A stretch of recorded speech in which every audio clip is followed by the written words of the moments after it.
Yesu ashimwe cyane. Yene data mukunzi w'Imana, mukunzi wa Kristo, ndagusuhuje cyane. Amahoro Imana itanga ahore mu mutima wawe.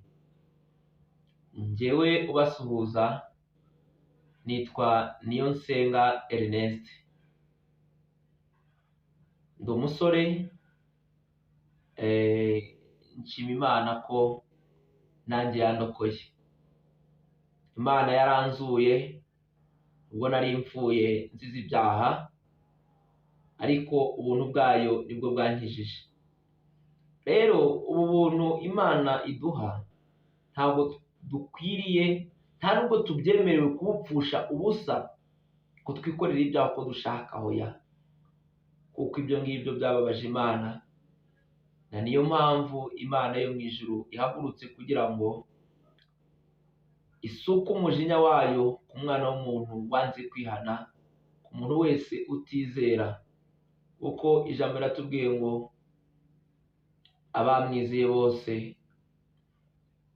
abamwemeye bakizera izina rye, abahaye ubushobozi bwo kuba abana b'Imana. Rero abo batizera kandi baramenye ukuri, baramenye ko barabwiwe ko Yesu ari inzira y'ukuri n'ubugingo, abo ngabo batabyizeye bakagomba gukora ibyo gukiranirwa, bagahurwaho imibiri yabo, bagakora ibyo kamere yifuza. Imana yo mu ijuru irimanukiye ije guhangana n'izo nkozi z'ibibi. Imana yo mu ijuru irimanukije guhangana n'izo nkozi z'ibibi. Rero tugiye kujya tubana namwe mu kiganiro Isoko y'Agakiza. Ikiganiro kizajya gitambuka kuri Gospel TV Rwanda rimwe mu cyumweru. Imana yo mu ijuru kandi izabana natwe, ndabyizeye, kuko turabo yaremye, turemera imirimo myiza muri Kristo ngo tuyigendereho. Rero abameze batyo Imana ibana nabo, kandi ngo hari ibimenyetso bizagendana nabo bizera. Ibyo ngibyo rero mubizirikane ko tujye kujya tubana kuri iyi channel ya Gospel TV Rwanda. Tuzajya dukurikira ubutumwa bwiza bwa Yesu Kristo ndetse n'ubuhamya butandukanye bukomeza imitima y'abakristo bari mu nzira ndetse n'abari mu rugendo batarajya mu nzira neza. Kandi icyo Imana ishaka nuko twese tuboneza mu nzira yo gukiranuka, kuko ijambo rirambwira ngo hazabaho inzira nyabagendwa, ngo abantu banduye imitima ngo ntabwo bazayinyuramo, ngo iyo nzira ngo izaba iyo kwera no gukiranuka. Ariko reka mbabwire ngo abagenzi niyo baba barabaswa, ariko bera banakiranuka abo ntibazayiyoba, ariko abanduye imitima ntibazayinyuramo.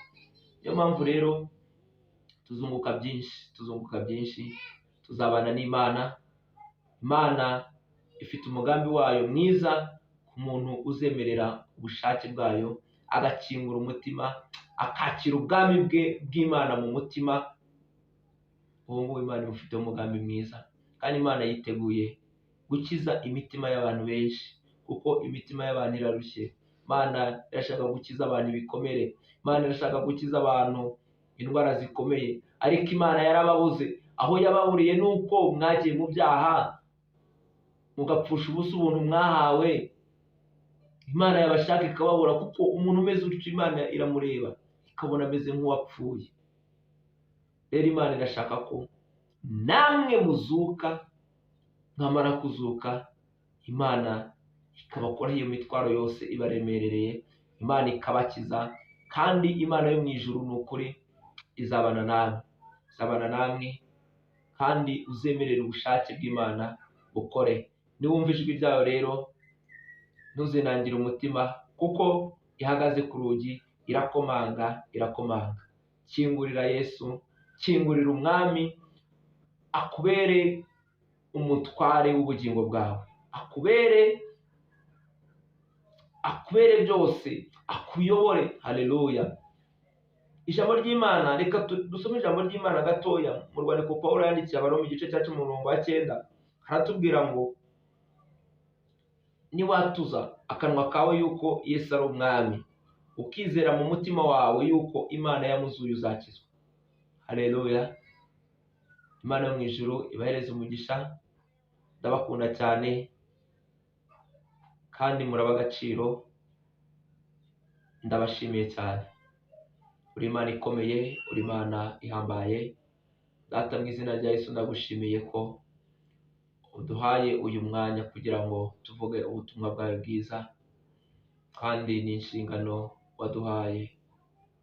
Rero mwami, ikintu cyose kizavugirwa muri iki kiganiro Isoko y'Agakiza, ndetse n'ubutumwa bwose buzatambuka kuri Gospel TV Rwanda, uzabane natwe, imbaraga zawe zizaganze, kandi Uwiteka mwami, n'ubuhamya buzatangwa na bene data batandukanye, mwami Imana uzabuherekereshe ijambo ryawe n'imbaraga z'umwuka wera zihindura umuntu. Urakoze cyane rero ko utubereye umutabazi, urakoze cyane rero ko utubereye igihome kidukingira ibitero by'umwanzi. Urakoze cyane mwami Imana ko uzahuye, ujye kuzahura ubugingo bwa benshi, ukabukura aho bari barazirikiwe, ugaca imigozi ya Satani, ukabohora abo Satani atwaza igitugu.